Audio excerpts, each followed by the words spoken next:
Next, we're gonna do shells and shell border. This one is an 18, but 21 works. 16 works, it would be smaller. All right, here we go. Here's our shells and shell border, shell and shell border. And then we'll hop to a reverse shell. And some people are gonna find things like this easier than the shells. So this one's an 18 tip. You can use 18, or you can go bigger with a 21, or any of the stars, any of the open stars can shell.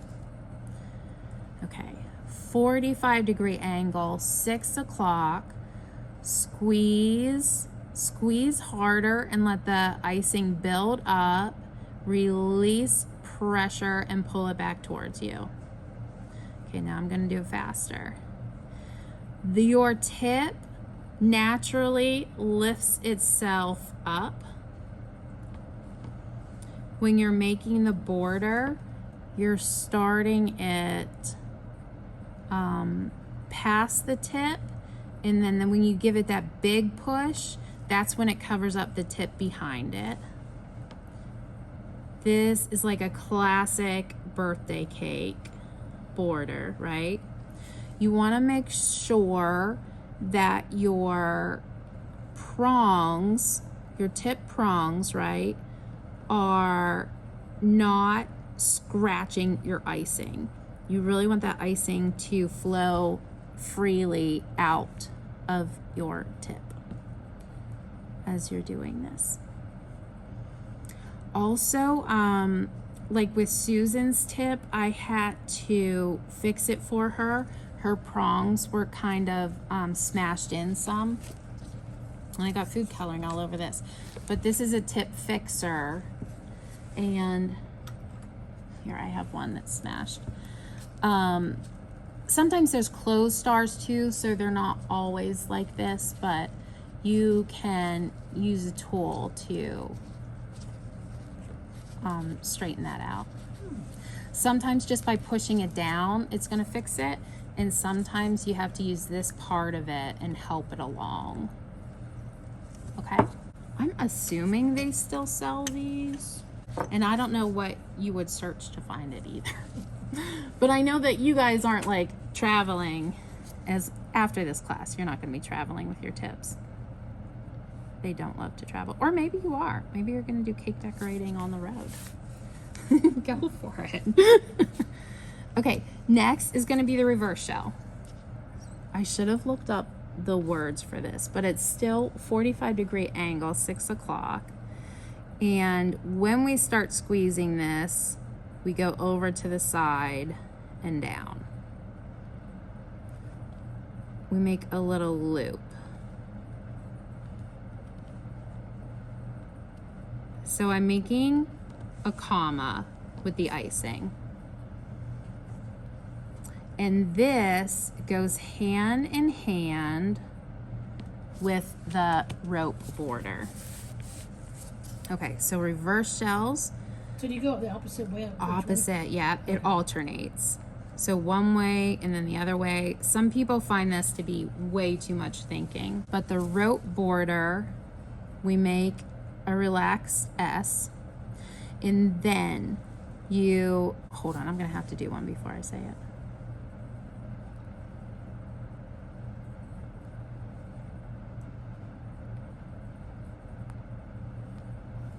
Something feels wrong about this one.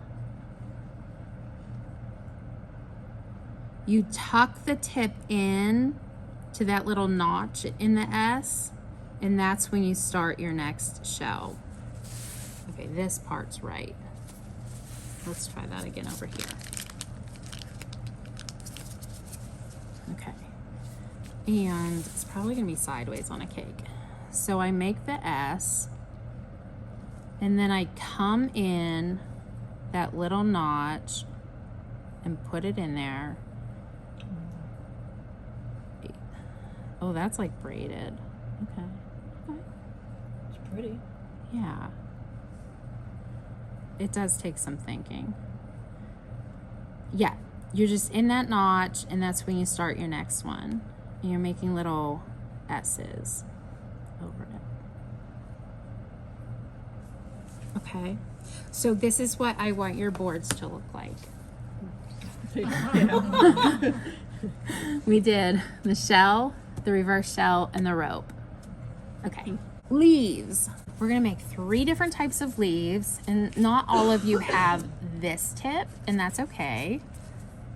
It's gonna be 45-degree angle, 6 o'clock, except when we are making leaves, we are putting them around the flowers. Like, you have your flower first, and then you come in with a leaf where it needs it.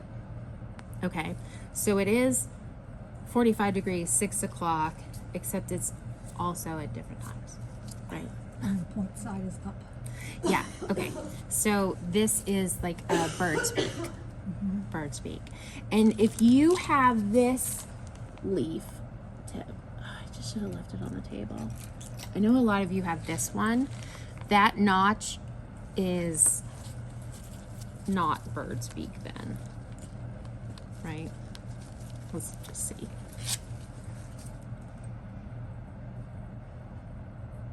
Yeah, in this case, it comes out like that. The slicing is gonna wanna make a tip, and that's okay. See, I feel like if I pull it faster, it could make a leaf tip. Right. We're gonna make 3 standard types of leaves right here. And that bottom one is a stand-up leaf. And that is a 90-degree angle. And it is squeeze, squeeze, squeeze a little harder, and then release pressure as you're pulling it away to get the tip, okay? So those are standing up leaves. That's like if you have a cluster of flowers and you're in there, okay?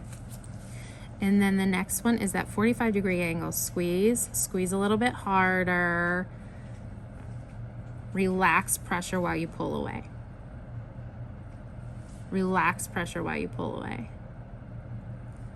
Now this one, you squeeze, squeeze a little bit harder, and then go in with a ruffled motion. I think these are probably my favorites, this one. So you kind of just go back and forth, and it makes a lot of detail on that little leaf. And then you can also do things like elongated leaves. So just try to keep with your pressure, or you make you know, a tulip leaf or a daffodil leaf or something that's going to be a taller kind of leaf. And then you could also do things like this fern here. So we squeeze. So these are like stand-up flowers in